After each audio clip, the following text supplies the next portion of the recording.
been 2 years to Nirbhaya. We did candlelight marches, we did, panel discussions, news channels were full of it, and newspaper headlines, and compensations were paid, and everything happened.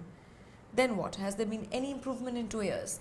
Hi, this is MissMalini, and today is like one of my bucket list days because I have the absolutely gorgeous, and I'm such a super fan of Raveena Tandon, who's come to my office today. Yay! Super fan! I am so happy to see you, and my entire office is beaming now, and it's so great that you're back with a movie that is so powerful. So tell us a little bit about Maatr. Thank you for having me here. Yes. I have been to all your various offices and met you at all different places and socially as well. So it's great to be here with you on this professional level. But so then let's get professional. Yes, we can do the fun part later. Yes. So, Maatr is about basically the state in which security and safety of women is at this point in our country. The situation, seemingly the statistics only seem to be going higher as far as violence and crime against women go. State-wise, it is appalling to see that even if there is an incident or if there is a case that happens, unfortunately some political leaders and some religious leaders end up shaming the victim herself.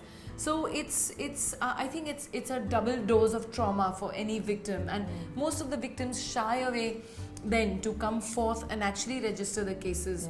So in count, statistically there are thousands of cases in every state reported, and so many unheard and unreported ones, and there seem to be no decline. The movie basically talks about the situation that is now and what happens to a family, a normal lower middle class family.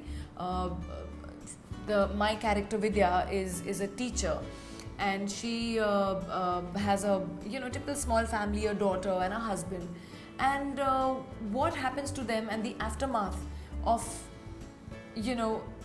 the entire breakdown of the family after the horror that happens to them. So it's basically on that. And that's what's crazy. It's like not only are you first attacked, you're a victim, and then you're shamed for it, so you have like this double angst, which is just awful. And then you hear comments like, why was she wearing jeans, and why was she Why did she go to the 9:30 to 9:30 in the night to go, that famous Bangalore Kuban Park rape which happened.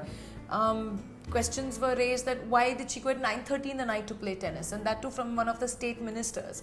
So it is really, really sad, and these kind of things is what we have picked up in the film, that when an atmosphere like this is created, how and where do you see any kind of improvement in the attitude even of the lawmakers regarding safety and security of women. Female lawmakers, which is stunning sometimes. It's really sad, yes. Really sad. I saw the trailer and it made me uncomfortable. And it was so hard hitting that it was difficult to watch. And I think that's one of the important messages. That is what we have tried, is because somewhere I believe that we as citizens are getting numbed or probably a little indifferent to what is really happening, because one always believes, this can never happen to me, or this can never happen to us, it'll always happen to the third person. And after reading about it, at least once a week there is some rape that has happened in some part of the country, and then you move on till the next case happens. So it's you just flip through the newspapers and it's another rape. And it's like, for instance, like in Congo, there's a rape every minute, and I don't think we're that far behind anymore. Well, sadly, and I mean the most disgusting part of it is that these are 6-month-old babies, 3-year-old girls, 5-year-old girls, 10-year-old girls, and some of the little boys as well who are being sodomized. So it's really sad, the situation, and I believe to a certain extent, personally, I don't know if it's anyone else's opinion, that somewhere there is something wrong in our law which is not proving to be a deterrent for rapists and criminals, because I believe that they have no fear whatsoever of the law or of the consequences that they are going to face after committing a horrendous crime like this. So somewhere I feel our judicial system, or there is something that is failing our women in this country. And you're a mother yourself, so exactly. Was it like, how did this film take a toll on you doing this role? Because you really probably had to dig deep. you know, after the Nirbhaya case happened, this was something that was very deep in my heart. It really touched me. The whole brutality of it. I believe that should have been treated as manslaughter or murder. Yeah. It was just let off very easily, and I think that was the saddest part. And this was a you know, thing in me that you know, boils my blood every time. That it's been 2 years to Nirbhaya. We did candlelight marches, we did you know, panel discussions, news channels were full of it, and newspaper headlines, and compensations were paid, and everything happened. Then what? Has there been any improvement in 2 years? It hasn't been so. It just seems to be on the rise. And that's when, you know, this, I mean, fortunately or timingly so, this script came to me, and I was like, my God, this script really disturbed me. And it touched me somewhere. And I said, yes, the story has to be told, because ultimately, this is all what I know how to do. I'm not a politician. I cannot go and scream and shout and change the laws.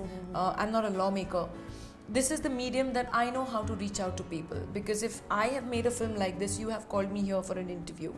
I am here, I am speaking to a certain audience who is hearing me and hearing what this film is about. So somewhere the message should go across. Yeah. I'm not saying that this film can change the way things are.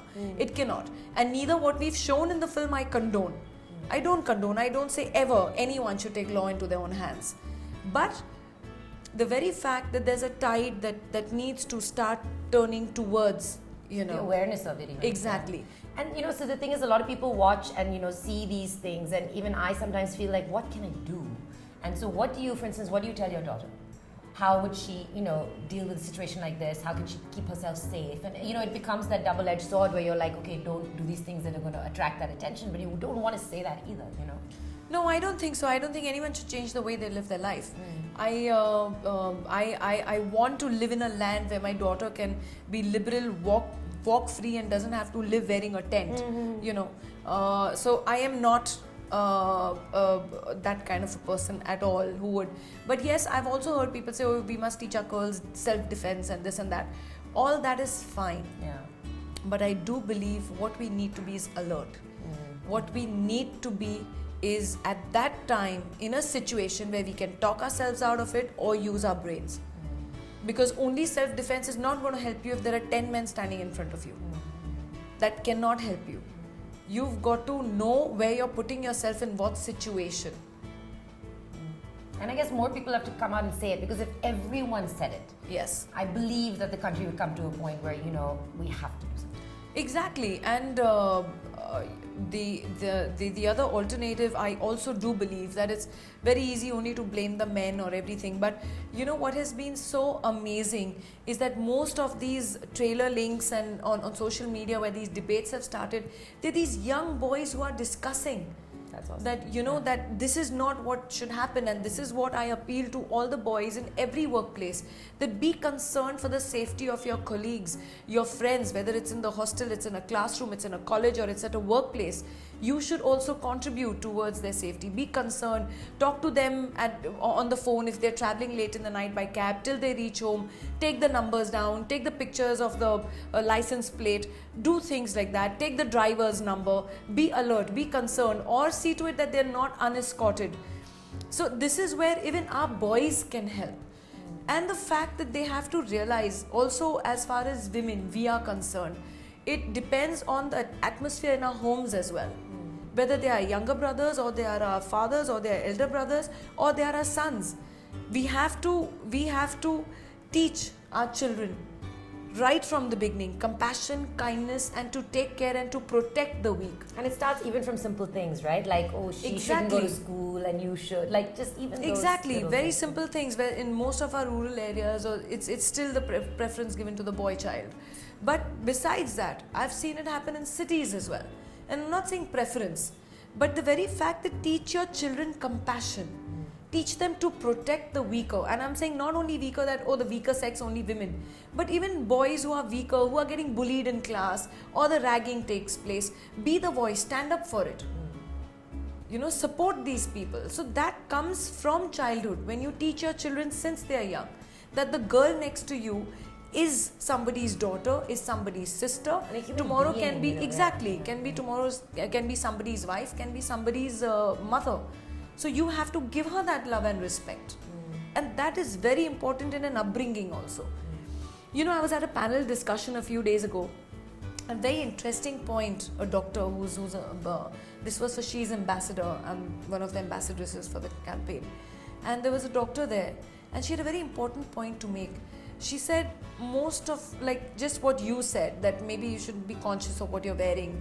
She said, especially when you have boys in the house, you know, never comment like, oh, why are you, wearing this? Why you should only wear a salwar kameez and go out? Why are you wearing jeans? You should not wear jeans and go to college. Or, you know, so many parents do that to their daughters in front of the sons. Yeah. Psychologically, the sons develop a feeling that, oh, if the girl who's wearing a chudidar kurta is a simple one and the one who's wearing jeans is an easy one. You know, that comparison should never come in. You know, so I'm fine. I mean, if my daughter wants to wear shorts, of course she'll wear shorts. My son wants to wear shorts, he'll wear shorts. So it should be the same. It should probably be the same kind of an upbringing that you give. Yeah. I'm lucky that I come from a household where whatever my brother did, I was allowed to do. Makes a big difference. You know, so yeah, definitely. So it really pains me to see a lot of households where, for example, I had a Gujarati friend, and her parents only wanted her to wear salwar kameezes and go to college. You will not believe it. When you suppress even more, the girls rebel even stronger. Even more, yeah. The girl would sit in my car and whip out her salwar kameez and she had beautiful long legs. She'd been the shortest mini skirt and t-shirt and she'd go to college. The minute she was coming home, she'd change in my car again. So, you know, you can't do these things. Yeah.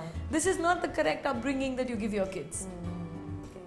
There you go. Maatr, it is. Thank you so much for coming to speak to me, and I really enjoyed this conversation. Thanks a lot. Hi, this is Raveena Tandon and you are watching me on MissMalini.com. If you like this video, please like, share, subscribe. That's right. And enjoy.